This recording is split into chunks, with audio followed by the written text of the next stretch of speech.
Hi friends, welcome to சம்சச்சி channel. இன்றைக்கி என்ன விளாக் பார்க்க போகிறோம் அப்படின்னு பார்த்தீங்கன்னா, டேஸ்டியான பாலக்கீரை குழம்பு எப்படி செய்கிறது தான் பார்க்க போகிறோம்.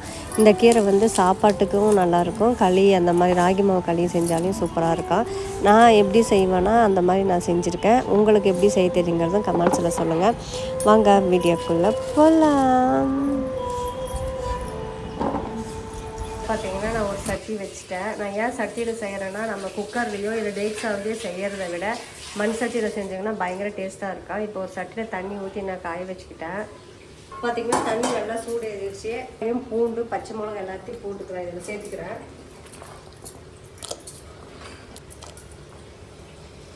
இப்போ நான் ஒரு 4-5 டைம் கழுவி வச்சுருக்கேன். பருப்பு இதோட பருப்பு வெந்ததுக்கப்புறம் தான் அது வரைக்கும் பார்த்தீங்கன்னா நம்ம மூடி பருப்பு ஏற வரைக்கும் நம்ம வெயிட் பண்ணிக்கலாம். பருப்பு சீக்கிரமாக வேகணும், நம்ம கொஞ்சம் ஆயில் சேர்த்திக்கலாம். இப்போ வேகட்டும், தட்டு போட்டு முடிக்கும். ஏற்கனவே 2-3 டைம் நான் வந்து கீரை க்ளீன் பண்ணி வச்சுட்டேன்.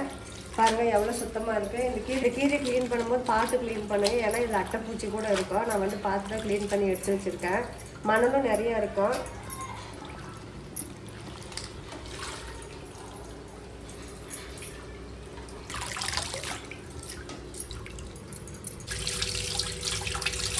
பருப்பு கொஞ்சம் பாதி வேகட்டும். அப்போ தான் வந்து நம்ம பார்த்தீங்கன்னா வந்து தக்காளி சேர்க்க முடியும். அதனால கொஞ்சம் நேரம் வெயிட் பண்ணலாம்.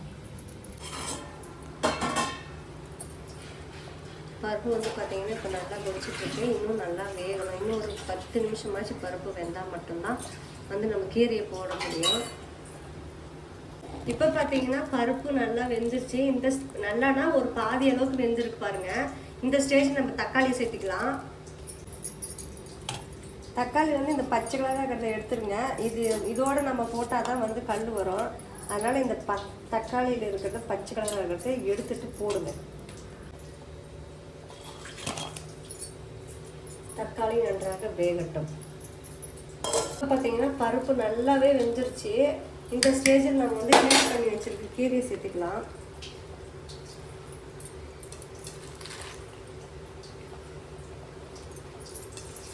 பாலக்கீரை வந்து உடம்புக்கு ரொம்ப நல்லது, நிறைய பெனிஃபிட்ஸ்லாம் இருக்குது.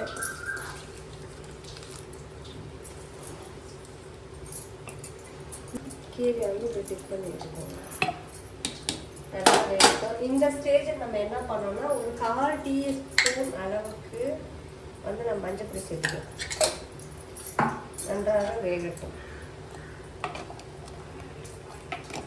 கீரை வெந்ததுக்கப்புறம் நம்ம நல்லா கடைஞ்சிக்குவோம்.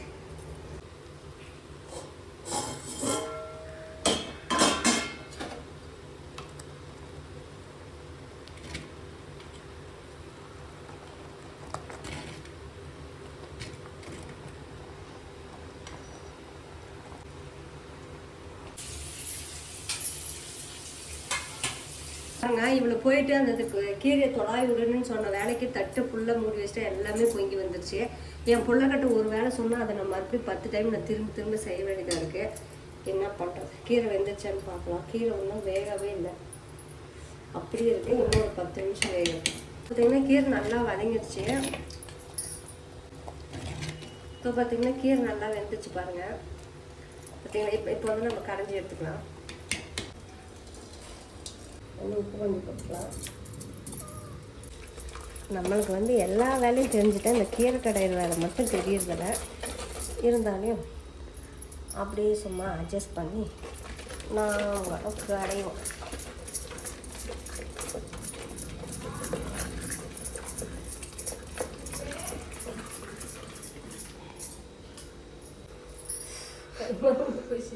வந்து பார்த்தீங்கன்னா நான் கீரையை கடைஞ்சிட்டேன். ஓரளவுக்கு தண்ணி மாதிரி தான் வச்சுருக்கேன், ஏன்னா நான் சாப்பாடோடு மிக்ஸ் பண்ணுறதுனால.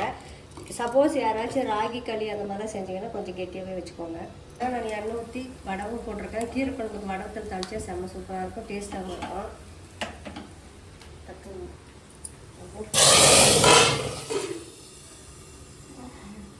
ஓகே ஃப்ரெண்ட்ஸ், இந்த வீடியோ உங்களுக்கு பிடிச்சிருந்தா லைக் பண்ணுங்கள், ஷேர் பண்ணுங்கள், கமெண்ட் பண்ணுங்கள். மறக்காமல் சப்ஸ்கிரைப் பண்ணாதவங்க சப்ஸ்கிரைப் பண்ணிடுங்க. பாய்.